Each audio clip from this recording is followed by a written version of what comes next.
Hello guys and welcome. So in this video I'm going to be talking about spending extra cash, how to make it work for you positively and how to have a better effect on your personal finance. Thank you for watching the video so far. Remember to give it a thumbs up, subscribe and ring the bell to help with the YouTube algorithm. Now back to the video. So how I define extra cash is basically you have the money for all your bills, your rent, your mortgage, your food, anything you need otherwise for the kids or whatever. You have the certain amount of money that you need. And then you have potentially other money which is just sitting there, and it's not in a savings account, it's not invested, it's not whatever. I'm talking about that extra cash. Now, there's always a temptation, especially when you are living, say, month to month or day to day, to be like, okay, I've got an extra 50 quid, let me go and buy a nice shirt or something.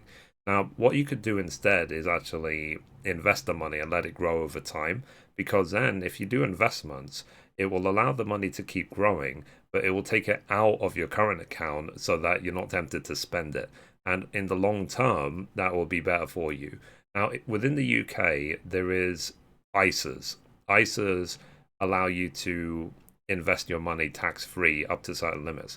Now, remember, of course, I'm not a financial advisor. I'm just saying generally that these are options that you could research. So I personally, I put my money into an ISA because of the tax incentive. And the nice thing with an ISA as well, it's basically like a rainy day fund, a saving account that you can withdraw at any time. But of course, get advice for it because depending on the type of ISA you put it in, you could actually put the money could actually go down in value, not just up. It depends where you put it. And then if you have a lot of spare cash, then good for you.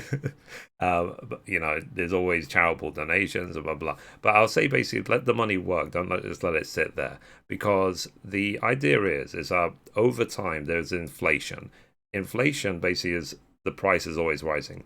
The reason why inflation happens is because more money is always being added to the economy, whether it's through the government printing more money or whatever. That's why prices keep going up, is for that reason, because there's more money, therefore prices have to go up to make it to balance it out.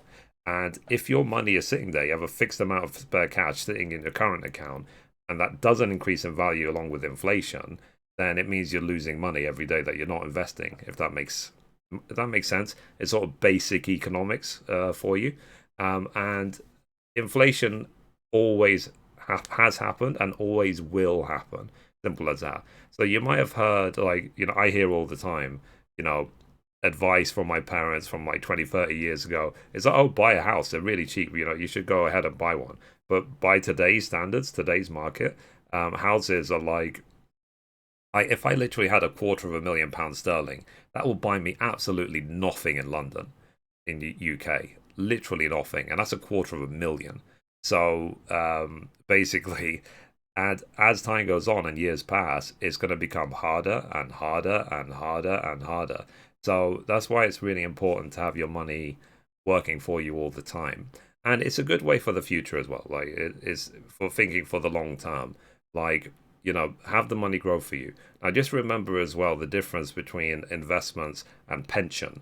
If you put money into a pension, then the money is tied up until your retirement age. Basically, you can't withdraw it, you can't do anything with it until that point. And in my case, I'll be waiting 20, 30 years before I can touch the pension again. So it's not just a case of throw all of it into a pension because then you can never access it again. So it's good to have a pension, sure, for the future and let it build up, but for the distant future. But for the immediate future, like I said, ISAs are a good idea and general investments. Now, I am against cryptocurrency generally. They're very, very volatile, but I am literally just experimenting. Like you might have seen one of the videos on my other channels talking about that. I'm experimenting. I'm experimenting with money, which I am more than happy to lose. And when we said about money, I'm happy to lose. We're talking about like £50. So like, don't think that I've put in a lot of money into this. So cryptocurrency is not a safe investment in my opinion. And it's just a form of entertainment at this point. It's like you know, I compare cryptocurrency to just the national lottery. I don't see it as anything other than that. But when it comes to index funds, ISAs, shares, stocks, and so on, I see that as a very safe investment compared to that. Now, one person I recommend to watch is Graham Stephan, and also Andre Jik. You know, there's a lot of uh, YouTubers in the personal finance space on YouTube who have a lot more experience than me that you can learn a lot from. But I try to take under advice what they say all the time. And part of the reason I'm motivated to make these videos is because it helps me to learn it more myself. So by teaching it, I learn it, you know, if that makes sense. That's why I love making, for example, my gaming news over my gaming channel, because it keeps me informed about the gaming news that's happening. So basically, that's my opinion about spending extra money. Let me know in the comments what you think about spending extra money. Do you spend extra money? Do you let it build up? And so on. And does your money work for you? Or does it just sit idly in a current account? Let me know. And like I said, always seek advice from a professional financial advisor. And hopefully they can give you point you in the right direction of where to go. But at least you can go into it having some idea of potential options for you. Like, so it is a good idea to do some research so you have some idea what to do. And when I say professional financial advisor, I don't mean your mother. I mean an actual financial advisor that works in an investment bank or whatever. They are the proper financial advisors. They are qualified. They know what they're talking about. They do it every single day. And one thing to do as well, I would recommend if you're interested in this space, just read the financial news. Just see what it's like. I know it doesn't sound exciting to say that, but I am finding it more and more fascinating to just pick up on these things on a day-to-day basis. That's why I like getting a lot of my financial news from YouTubers, because I feel YouTubers make it more fun and more entertaining, where compared to reading endless articles on the news.